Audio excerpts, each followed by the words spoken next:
एक गरीब किसान के घर में जन्मे, कभी ऊंट पर करते थे जनसंपर्क। शेखावाटी के बड़े दलित नेता जो कांग्रेस, बीजेपी और निर्दलीय विधायक रहे, लेकिन जिन्हें भैरों सिंह जी ने अपनी सरकार बचाने के लिए उनके घर से हेलीकॉप्टर से जाकर लाए। 7 बार विधायक और 2 बार मंत्री रहे। पीके टाइम्स की इनसाइड स्टोरी में हम बात कर रहे हैं सुंदरलाल, जिन्हें सुंदरलाल काका के नाम से जानते हैं। नमस्कार, मैं हूं नीरज मेहरा और आप देख रहे हैं पीके टाइम्स। राजस्थान के शेखावाटी क्षेत्र में 7 बार विधायक और 2 बार मंत्री रहे सुंदरलाल काका ज़्यादा पढ़े लिखे नहीं थे, लेकिन उन्होंने रिटायर्ड आईएएस को भी चुनाव में हराया। काका कांग्रेस और बीजेपी दोनों पार्टियों से विधायक रहे तो निर्दलीय भी जीते।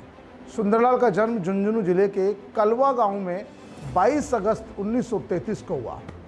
किसान झूताराम मेघवाल के घर में जन्मे, लेकिन अधिक पढ़ाई नहीं कर सके। किसी बात को याद रखने की क्षमता उनकी गजब थी। भले ही वो पढ़े लिखे कम थे, लेकिन उनकी याददाश्त बहुत तेज थी। सूरजगढ़ पिलानी विधानसभा क्षेत्र के अधिकांश कार्यकर्ताओं के नाम, उनकी रिश्तेदारियां, उनके गांव उन्हें मुकजमानी याद रहते थे। सुंदरलाल के राजनीतिक जीवन की शुरुआत वर्ष 1971 में पंचायत प्रतिनिधि के रूप में हुई। इसके बाद वे वर्ष 1972 में पहली बार कांग्रेस के टिकट पर चुनाव लड़ जीते। इसके बाद 1980 में जब कांग्रेस पार्टी ने उनका टिकट काट दिया तो निर्दलीय चुनाव जीते।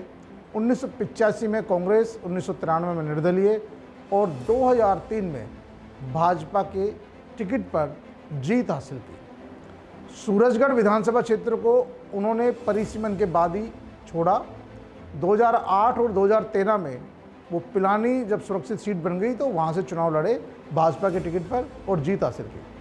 उन्होंने कांग्रेस के गढ़ में भाजपा का कमल खिलाने में अहम भूमिका निभाई, क्योंकि वो खुद पहले कांग्रेस में थे और बड़े दलित चेहरा थे, तो उनके चक्कर में जो दलित वर्ग का वोट था वो कांग्रेस में था। लेकिन जब कांग्रेस ने उनके साथ टिकट नहीं दिया, उनके साथ बदमाशी की, तो वे भारतीय जनता पार्टी में शामिल हो गए। क्योंकि जब निर्दलीय जीत कर आए तो भैरों सिंह जी ने उन्हें मंत्री बनाया और उसके बाद फिर उन्होंने वो वापस कांग्रेस में गए नहीं। हालांकि कांग्रेस ने खूब कोशिश की, क्योंकि उनके सारे संपर्क कांग्रेस में थे, लेकिन वो फिर कांग्रेस में नहीं गए और भाजपा में रहे। तो ऐसे जहाँ पर पहले, क्योंकि झुंझुनू कांग्रेस पार्टी का बड़ा गढ़ माना जाता था, तो सुंदरलाल काका दलित समाज के बड़े नेता थे, लेकिन उनके चक्कर में फिर पूरे जो लोग थे उनके वर्ग के, वो भारतीय जनता पार्टी के साथ जुड़ गए। 1989 के संसदीय सचिव, राज्य मंत्री और 1998 में वो मोटर गैराज मंत्री भी रहे। राज्य मंत्री का दर्जा रहा। 2007 में एससी आयोग के अध्यक्ष यानी कैबिनेट मंत्री का दर्जा मिला। 2016 से 18 तक एससी आयोग के अध्यक्ष बनाकर उन्हें वसुंधरा राजे ने भी कैबिनेट मंत्री का दर्जा दिया। बात वर्ष 1993 की है, जब का ये दिलचस्प किस्सा है। भैरों सिंह शेखावत की सरकार बनाने में सुंदरलाल काका की बड़ी भूमिका रही। कांग्रेस से टिकट कटने के बाद सुंदरलाल काका ने सूरजगढ़ से निर्दलीय चुनाव जीता और उन्होंने भाजपा को समर्थन दिया। इसके बाद 6 मार्च 1995 को भैरों सिंह शेखावत भुआना के घरडाना में आयोजित किसान सम्मेलन में आए थे। कार्यक्रम में उस वक्त सुंदरलाल काका को वो घर से बैठाकर हेलीकॉप्टर में अपने साथ लेकर गए, क्योंकि सुंदरलाल काका ने उनको समर्थन दिया था, लेकिन कोई शर्त नहीं रखी थी। भैरों सिंह जी को यही बात समझ उनकी पसंद आई कि जिस व्यक्ति ने मेरी सरकार बचाने के लिए मुझे समर्थन दिया, जो कांग्रेस का इतना बड़ा कदावर नेता था, वो चाहता था कांग्रेस को भी समर्थन दे सकता था। जिस व्यक्ति ने मुझे समर्थन दिया, मैं उसको खुद के घर से, तो यानी वो सभा जैसे ही खत्म हुई, सभा के बाद उनके घर पे हेलीकॉप्टर लेके पहुंचे और सुंदरलाल काका को घर से लाकर भाजपा में शामिल किया। और उस समय सुंदरलाल को कांग्रेस पार्टी भी वापस शामिल करने की लगातार कोशिश कर रही थी, लेकिन उन्होंने इनकार कर दिया। और वो जो भैरों सिंह जी शेखावत की मेहनत थी वो सफल हुई। उन्होंने सुंदरलाल काका को भाजपा में शामिल किया और सरकार में मंत्री पद भी दिया। राज्य मंत्री बनाए गए सुंदरलाल काका को। वसुंधरा राजे भी उनका बहुत सम्मान करती थी शेखावत जी के बाद में, और दूसरे जो टर्नओवर है उसमें उनको कैबिनेट मंत्री का दर्जा दिया गया। हालांकि अनुसूचित जाति आयोग का अध्यक्ष बनाया गया था।